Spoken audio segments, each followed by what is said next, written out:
Et pensez-vous que le sport devrait être gratuit à la télévision? On en débat au 32-16. Et là, on accueille notre spécialiste du sport à la télé, Pierre-Yves Leroux. Pierre-Yves, bonjour. Bonsoir Pierre-Yves. Comment ça va, Pierre-Yves? Salut. Très bien. Alors, on va quand même rappeler qu'il reste le Tour de France, il reste Roland-Garros, le tournoi Destination, tout ça c'est gratuit. Mais petit à petit, quand même, Pierre-Yves, on a remarqué que les événements sportifs gratuits disparaissent. Oui, vous les avez cités tout à l'heure. C'est vrai que l'arrivée de beIN Sport à l'été dernier a renforcé un peu plus le processus initié par Canal+ le 9 novembre 84. La chaîne diffusait ce jour-là son premier match de football, c'était Nantes-Monaco, avec 5 caméras. Et 18 ans plus tard, c'est avec la diffusion en exclusivité de certains matchs de l'Euro 2012 en juin, puis la disparition de la Ligue des Champions sur TF1, que la chaîne qatari a retiré un peu plus de sport aux chaînes gratuites.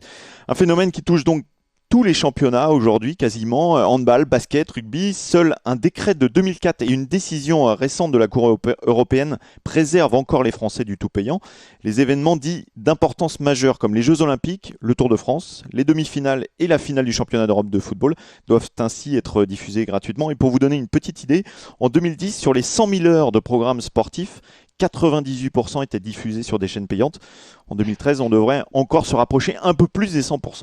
Donc 98% du sport à la télé, c'est payant, mais donc les plus grands événements restent visibles de tous. C'est-à-dire que si la France va en finale du championnat du monde de handball, eh bien, ce sera visible par tous. Ouais. Alors, est-ce qu'il faudrait que le sport à la télé soit gratuit, Vincent Moscato ? Non, pas forcément. Je veux dire, c'est compliqué. C'est vrai que le manque de visibilité de certains sports, notamment le hand a besoin vraiment d'être sur une chaîne publique, quoi. C'est important parce que il souffre d'un déficit d'image énorme. Ce n'est pas le cas. Hein. D'accord, ce n'est pas le cas. Oui, non, mais à part pour les phases finales, à part pour les finales, voilà, bien entendu. Oui, non, mais quand on parle le d'être sur une chaîne, c'est régulièrement. Le rugby a choisi aussi je pense que s'il vendait le tournoi Destination, il trouverait acquéreur, je le pense sincèrement. Mais c'est important pour un sport qui n'est pas mondial, c'est important d'être vu. On s'aperçoit. France Télé paye, bien entendu. C'est gratuit, mais pas parce que c'est des philanthropes, c'est gratuit parce que c'est France Télé qui paye. Mais il s'évertue tout le temps d'être sans concurrence, quoi. Ils sont toujours sur France 2 depuis 30 ans. Attention, tu auras remarqué quand même, Vincent, que les tests du mois de juin, qui étaient avant sur France Télévisions, sont passés depuis maintenant quelques années. C'est compliqué, les fédérations ont besoin d'oseille, on le voit bien, le prix du sport coûte très très cher, la Ligue a besoin énormément d'argent, ils sont obligés de vendre.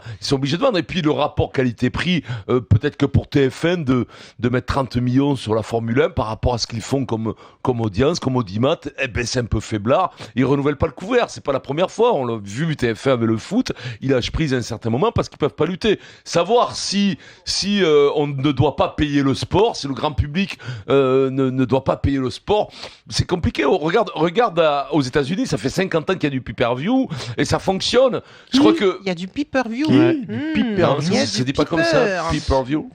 Voir du pépère. Donc ça veut dire quoi? Donc, si je séquence si je découpe le mot qu'il a dit, donc ça veut dire là. C'est pas possible. Ce mec a une Quoi? maladie.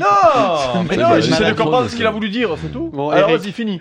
le sport à la télé. Non mais gratuit, alors pas moi, gratuit. il y a une maxime que Pascal Perry dans les grandes gueules sort tout le temps et que j'aime beaucoup, ce qui est gratuit pour les uns et payant toujours pour les autres, quoi qu'il arrive. Donc le sport gratuit, ça n'existe pas. Il y a toujours quelqu'un qui paye, quoi qu'il arrive. Oui, Il y a toujours quelqu'un qui paye le sport. Ne rêvez pas, quand vous voyez le sport gratuit, il y a quelqu'un qui a payé. Comme dans la vie. Eh oui. Comme dans la vie, en général, la gratuité des uns coûte très cher aux Voilà. autres. Oui, Ça a non, mais toujours quand on été parle comme de ça. sport gratuit, Eric, on parle Ça le vécu. simplement au niveau du spectateur. Ah, bien sûr. T'as bien compris. Non mais alors après, moi, je sais C'est pas. plus marseillais que tu n'es. Non, mais bien sûr. moi, c'est vrai que je trouve pas normal qu'il n'y ait pas de sport gratuit à la télé. Il y en a encore, hein, mais il y en a encore, et au contraire, moi je pense qu'on devrait mettre en avant certains sports. Du coup, moi je pense que le service public qui se bat des fois pour avoir des sports très populaires et qui se bat donc avec notre argent, puisque d'après ce que j'ai compris, c'est avec notre argent, tu vois, devrait mettre en avant certains sports, justement, tu vois, c'est leur fonction et c'est pas fait ça.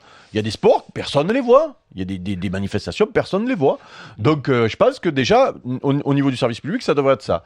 Après, que TF1 soit en concurrence avec des chaînes payantes pour certains sports très populaires, eh ben, c'est comme ça, c'est le business, les Ouais, amis. bien sûr. C'est malheureusement... Moi, je partage ton avis, j'irai même plus loin parce que les chaînes de la TNT, c'est pareil. On leur donne des canaux qui sont censés animer correctement. Ils ont de la publicité qui rentre et ils ont des missions. Et je ne crois pas en plus que les droits télé soient très élevés pour certains sports dits. Vraiment, je mets les guillemets, on les voit pas à la radio, donc je le dis. Les fléchettes, moi j'aime bien les fléchettes, je vois jamais les fléchettes à la télé. On repart du coup de gueule d'hier et de mardi sur la lutte, par exemple. C'est clair que si on avait certains sports olympiques, pour la plupart du temps, de toute façon, c'est les sports olympiques dont on parle, les sports qui sont pas vus. Donc les sports olympiques sortis, évidemment, puisque le football est olympique, le tennis est olympique, et bientôt le rugby le sera aussi à 7. Mais les sports olympiques passant à la télévision, les sports paralympiques passant à la télévision, en ont besoin, mais en plus c'est pas qu'un besoin, c'est pas simplement la charité. On s'est rendu compte, et Camille qui est ici présente, Jalpi, est bien placée pour le savoir puisque c'est elle qui a relayé les Jeux paralympiques, qu'il y a un vrai public. Il y a un vrai public, c'est-à-dire que tu les mets à la télé. Non plus. Ouais, non, il y avait juste 80 000 personnes tous les jours dans le stade aux Jeux paralympiques. Oui, c'est tout. Par exemple. Les JO. Par exemple. Ouais, c'est les JO, Maurice. Oui, mais attends, la poule et l'œuf, bon Dieu, je sais bien que c'est la poule et l'œuf, mais elle a le cul large, cette pauvre poule. Je te le dis, moi, sincèrement, encore une fois, si tu le montres jamais à la télé, tu sauras pas si ça prend. Là où je te suis, c'est vrai que par exemple, vu qu'on peut plus dormir devant la Formule 1 le dimanche après-midi, devant la lutte, c'est vrai que c'est sympa. Mais tu dormiras pas devant la lutte. Tu dormiras pas parce qu'il n'y avait pas ce rond du moteur qui te perçait. Ouais, et ben écoutez, vous savez quoi, marrez-vous. Il n'empêche que la seule télé qui a fait en direct les Jeux paralympiques, qui était TV Mont Blanc, a jamais eu autant de. Alors évidemment, ça reste une petite télé.